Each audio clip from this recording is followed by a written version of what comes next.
হরতাল অবরোধ সহ 5 কর্মসূচি দিয়েছে আওয়ামী লীগ।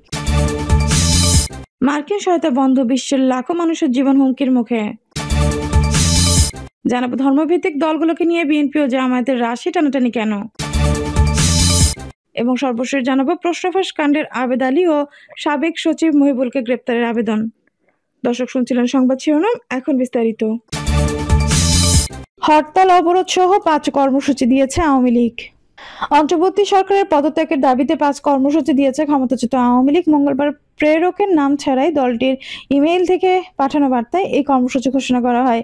এতে বলা হয়, আওয়ামী লীগের গৃহীত কর্মসূচি সমূহ 1 ফেব্রুয়ারি শনিবার থেকে 5 ফেব্রুয়ারি বুধবার লিফলেট বা প্রচারপত্র বিলি ও 6 ফেব্রুয়ারি বৃহস্পতিবার প্রতিবাদ মিছিল ও সমাবেশ, 10 ফেব্রুয়ারি সোমবার বিক্ষোভ মিছিল সমাবেশ, 16 ফেব্রুয়ারি রবিবার অবরোধ কর্মসূচি এবং 8 ফেব্রুয়ারি মঙ্গলবার দেশব্যাপী সকাল সন্ধ্যা সর্বত্র কঠোর হরতাল ও এই বার্তা হুঁশিয়ারি দেওয়া হয়েছে।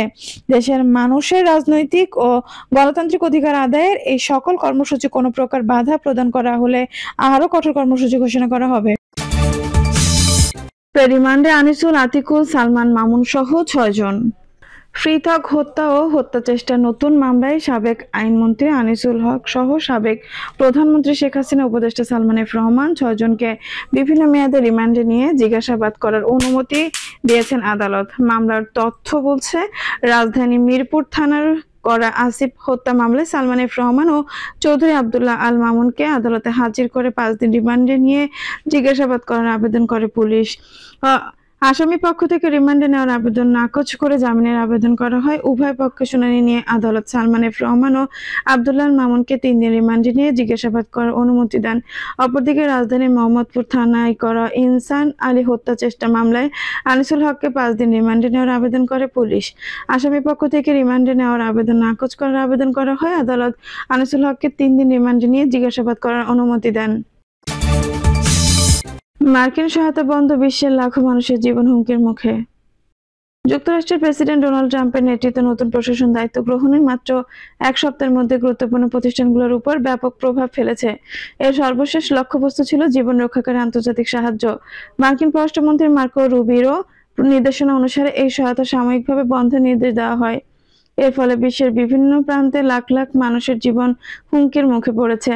মানবিক সাহায্য বিষয়ক সংবাদ মাধ্যম ডেভেক্সকে প্রতিবেদনে বলা হয়েছে, গত 24 জানুয়ারি মার্কিন পররাষ্ট্র দপ্তরের অফিস অব ফরেন অ্যাসিস্ট্যান্সের নতুন প্রধান পিটার ম্যারকো এক নির্দেশনা জারি করে সব নতুন ব্যয়ের উপর স্থিতাদেশ দেন। একই সঙ্গে যতক্ষণ না বিদ্যমান সহায়তা মার্কিন প্রেসিডেন্ট ট্রাম্পের নীতিমালার সঙ্গে সামঞ্জস্যপূর্ণ বলে প্রমাণিত না হচ্ছে, ততক্ষণ পর্যন্ত বিদ্যমান অনুদান কার্যক্রমও বন্ধ রাখতে হয়।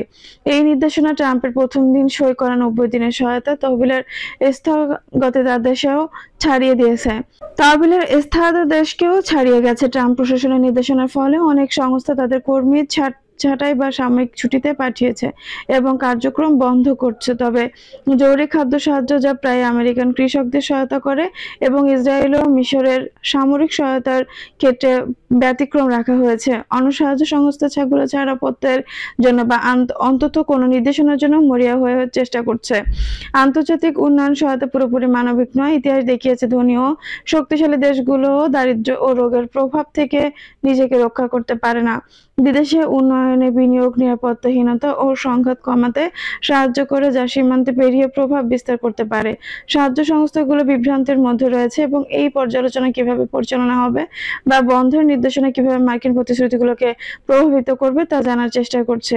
এর মধ্যে সুপেয় পানীয়, কলেরার মতো রোগ প্রতিরোধের প্রকল্প বন্ধ হওয়ার খবর এসেছে। সেন্টার ফর গ্লোবাল ডেভেলপমেন্টের গ্লোবাল হেলথ প্রোগ্রামের পরিচালক জাভিয়ের গুজমান বলেন, মার্কিন যুক্তরাষ্ট্র বিশ্বের বৃহত্তম সাহায্যদাতা, যার সহায়তার উপর লাখ লাখ মানুষের জীবন নির্ভরশীল। এই ধরনের ব্যাঘাতের প্রভাব বিশাল হতে পারে। ধর্মভিত্তিক দলগুলোকে নিয়ে বিএনপি ও জামায়াতের রাশি টানাটানি কেন? বাংলাদেশের সম্ভাব্য জাতীয় সংসদ নির্বাচনকে সামনে রেখে ইসলামপন্থী দল হিসেবে পরিচিত ধর্মভিত্তিক দলগুলোকে নিজেদের সঙ্গে রাখার জন্য এক ধরনের রাশি টানাটানি শুরু হয়েছে দেশের প্রধান দুই রাজনৈতিক দল বিএনপি ও তার সাবেক জোটসঙ্গী জামায়াত ইসলামের মধ্যে। চরমনাই পীর হিসেবে পরিচিত ইসলামী আন্দোলনের আমির সৈয়দ মোহাম্মদ রেজাউল করিমের সঙ্গে এক সপ্তাহের ব্যবধানে জামায়াতের আমির শফিকুর রহমান ও বিএনপির মহাসচিব মির্জা ফখরুল ইসলাম আলমগীরের সাক্ষাতের বিষয়টি রাজনৈতিক অঙ্গনে আলোচনা তৈরি করেছে। চরমনাই পীর ও বিএনপি মহাসচিব সোমবারের বৈঠকের পর 10 দফার একটি সমঝোতার কথা ঘোষণা করলেও জামাত বলছে তার গত আগস্টে ধর্মভিত্তিক দলগুলোর সঙ্গে জোট করার জন্য আলোচনার যে প্রক্রিয়া শুরু করেছে তা এখনো চলমান আছে। বিএনপি স্থায়ী কমিটির সদস্য ইকবাল হাসান মাহমুদ অবশ্যই সোমবারের বৈঠকে রাজনৈতিক শিষ্টাচার ও 10 দফাকে স্বাভাবিক রাজনৈতিক ঐক্যমত হিসেবে আখ্যায়িত করেছে।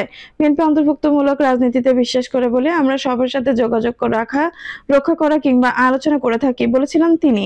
দলটির চেয়ারপারসন উপদেষ্টা পরিষদের সদস্য সৈয়দ মজিম হোসেন আলাল বলেছেন জামায়াত হঠাৎ করেই বিভিন্ন দলকে নিজের পক্ষে টেনে নেওয়ার চেষ্টা করছে, কারণ তারা জানে অন্যের সহায়তা ছাড়া তারা নির্বাচনে কখনো সুফল পায়নি। জামায়াতের মুখপাত্র মতিউর রহমান আকন্দ অবশ্যই বলেছেন ইসলামী দলগুলোর সঙ্গে আগস্ট থেকে আমাদের আলোচনা চলছে এবং সেই প্রক্রিয়া চলমান আছে। রাজনৈতিক দলগুলো এসব বৈঠকে ভোটকে সামনে রেখে জোটকে শক্তিশালী করা কিংবা ধর্মকে ব্যবহারের যে চর্চা দীর্ঘকাল বাংলাদেশের নির্বাচনের রাজনীতিতে হয়ে আসছে তারই অংশ হিসেবে দেখছেন বিশ্লেষকদের অনেক। এবং বিএনপি ও জামাতের মধ্যে যে রাশি টানাটানি দেখা যাচ্ছে এটি আসলে সেই চর্চার প্রাথমিক প্রস্তুতি বলছিলেন রাজনৈতিক বিশ্লেষক জোবেদা নাসরিন। গত বছর আগস্টে শেখ হাসিনা সরকারের পতনের পর অধ্যাপক মোহাম্মদ ইউনূসের নেতৃত্বাধীন সরকার 6 মাস পার করলেও নির্বাচনের সুনির্দিষ্ট তারিখ এখনো ঘোষণা হয়নি। ডক্টর ইউনূস অবশ্যই আগেই জানিয়েছেন যে চলতি বছরের শেষে বা আগামী বছরের শুরুটা নির্বাচনের সম্ভাব্য সময়সীমা হতে পারে। শেখ হাসিনা সরকারের পতনের পর নির্বাচনের সময়সীমা ইস্যুতেই দূরত্ব তৈরি হয়েছিল। একসময় ঘনিষ্ঠ মিত্র বিএনপি ও জামায়াতের বিএনপি চাইছিল সংস্কারের পাশাপাশি দ্রুত নির্বাচন, আর জামায়াত নির্বাচনের আগে সংস্কারকে গুরুত্বপূর্ণ বলে উল্লেখ করেছিল। এর জোর ধরে দু দলের নেতারা পরস্পরকে ইঙ্গিত করে আক্রমণাত্মক বক্তব্য দিতে শুরু করেন। গত 27শে ডিসেম্বর দলটির কর্মী সম্মেলনে একজন চাঁদাবাজ পালিয়ে আরেকজন চাঁদাবাজের লেগে গেছে বলে মন্তব্য করেছেন জামায়াতে ইসলামীর আমির ডক্টর শফিকুর রহমান। অন্যদিকে বিএনপি সিনিয়র নেতাদের কেউ কেউ 71-এ জামায়াত ইসলামের ভূমিকা নিয়ে প্রশ্ন তোলেন। দলটির একজন নেতা 5ই আগস্টের পর ইসলামী ব্যাংক দখলের জন্য জামায়াতকে ইঙ্গিত করে নানা মন্তব্য করেন। এর মধ্যে জামায়াত ইসলামী অন্য ধর্মভিত্তিক দলগুলোকে নিয়ে জোট গড়ার উদ্যোগ নিয়ে আলোচনা শুরু করে। পাশাপাশি বিএনপি ধর্মভিত্তিক কয়েকটি দলের সঙ্গে নিবিড় যোগাযোগ চলমান রাখে। এর মধ্যে গত 21শে জানুয়ারি জামায়াতের আমির শফিকুর রহমান বরিশালের চরমনাই গিয়ে ইসলামী আন্দোলনের আমির সৈয়দ মোহাম্মদ রেজাউল করিমের সাথে সাক্ষাৎ করলে সেই খবর রাজনৈতিক অঙ্গনে অনেকের দৃষ্টিতে আসে। কিন্তু এর এক সপ্তাহের মধ্যে সোমবার মিস্টার করিমের সাথে ঢাকায় তার কার্যালয়ে গিয়ে বৈঠক করেন বিএনপি মহাসচিব মির্জা ফখরুল ইসলাম আলমগীর। ওই বৈঠকের পর 10টি বিষয়ে দুই দল একমত হয়েছে বলে জানান দুই নেতা। যদিও জামায়াতের আমির সঙ্গে বৈঠকের পর চরমনাই পীর হিসেবে পরিচিত সৈয়দ মোহাম্মদ রেজাউল করিম বলেছিলেন যে জামায়াত ইসলামী ছাড়াও অনেকগুলো ইসলাম ভিত্তিক দলগুলোর সাথে তারা এখনো আলোচনা করছেন, কারণ তারা চান তাদের ভোট এক বাক্সেই থাকুক। কিন্তু এর পরপরই বিএনপির সাথে তার বৈঠকের খবর এলে অনেকে এটিকে নির্বাচনী কৌশল কিংবা প্রস্তুতির অংশ হিসেবে বিএনপি ও জামায়াতের মধ্যকার রাশি টানাটানি হিসেবে মন্তব্য করেছেন। এর মধ্যে 22শে জানুয়ারি খেলাফত মজলিস আমিরের নেতৃত্বে একটি প্রতিনিধি দলের সঙ্গে বৈঠকে করেছেন বিএনপি মহাসচিব ও স্থায়ী কমিটির সদস্য নজরুল ইসলাম খান। শেখ হাসিনা সরকারের বিরুদ্ধে আন্দোলনে সক্রিয় ছিল এমন ছোট বড় ধর্মভিত্তিক অন্য রাজনৈতিক দলগুলোর সাথেও বিএনপি যোগাযোগ রক্ষা করে চলছে বলে দলের নেতারা ইঙ্গিত দিয়েছেন। বিএনপি যে সংস্কার কর্মসূচি ঘোষণা করছিল তখনই বিএনপি অঙ্গীকার করেছে যে বিএনপি নির্বাচনের মাধ্যমে 2/3 সংখ্যাগরিষ্ঠতা নিয়ে ক্ষমতায় গেলেও যারা আন্দোলনে ছিল তাদের সবাইকে নিয়ে জাতীয় সরকার গঠন করা হবে। কিন্তু জামায়াত তো হুট করে 5ই আগস্টের পর থেকে চেষ্টা তদবির শুরু করেছে বলছিলেন সৈয়দ মজিম হোসেন আলাল। ওদিকে খেলাফত মজলিস, জামায়াতে ওয়ালামা ও নিজামে ইসলাম সহ কয়েকটি দল ছাড়াও ইসলামপন্থী দল হিসেবে পরিচিত ধর্মভিত্তিক দলগুলোর উপর প্রভাব আছে এমন কয়েকজন ব্যক্তিত্বের সাথে ধারাবাহিক বৈঠক করে আসছে জামায়াত ইসলামী। দলটির নেতারা বরাবরই ইঙ্গিত দিয়ে আসছিলেন যে একটি সম্ভাব্য নির্বাচনে জোট গড়তেই তাদের এই তৎপরতা চলছে। আমরা মনে করি প্রতিযোগিতার মাধ্যমেই আগামী নির্বাচন অংশগ্রহণমূলক ও প্রতিদ্বন্দ্বিতাপূর্ণ হবে। তাই নির্বাচনকে সামনে রেখে যারা যেভাবে চেষ্টা করুক তাকে আমরা খারাপ ভাবে দেখি না। হয়তো আমাদের আমিরের পরপরই বিএনপি মহাসচিব ইসলামী আন্দোলনের সাথে আলোচনাটা বেশি হচ্ছে। বিবিসি বাংলাকে বলেছিলেন জামায়াতের মুখপাত্র মতিউর রহমান আকন্দ। তিনি বলেন, ইসলামী দলগুলোর সাথে জামায়াতের আলোচনা অব্যাহত আছে এবং এই নিয়ে জামায়াত একটি দীর্ঘ প্রতিক্রিয়া আছে। তবে তাই বলে দলগুলোর সাথে অন্য কেউ কথা বলতে বা কোনো বিষয়ে একমত হতে পারবে না, এমন কোনো কথা নেই। বিএনপি ও জামায়াত ধর্মভিত্তিক দলগুলোকে সাথে রাখতে রাশি টানাটানিতে জড়িয়ে পড়েছে কিনা এমন প্রশ্ন জবাবে মিস্টার আকন্দ বলেন, তার ধারণা রাশি টানাটানি হবে না। বিভিন্ন পক্ষে আলোচনা করাটা অস্বাভাবিক কিছু নয়। নির্বাচন ও রাজনীতি এগুলো স্বাভাবিক, তবে চূড়ান্ত সিদ্ধান্ত সময় এলে জানা যাবে বলছিলেন তিনি। বিশ্লেষকরা অনেকেই মনে করেন, সামনে যখনই নির্বাচন হোক, সেই নির্বাচনে ক্ষমতাচ্যুত আওয়ামী লীগের অংশগ্রহণ অনেকটাই অনিশ্চিত। সরকারের উপদেষ্টা মাহফুজ আলমের মধ্যেই বলেছেন যে আওয়ামী লীগকে নির্বাচনে অংশ নিতে দেওয়া হবে না।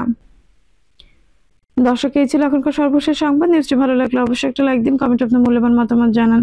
সবসময় আমাদের পাশে থাকতে সাবস্ক্রাইব করে বেল বাটনটি অন করে রাখুন। ধন্যবাদ।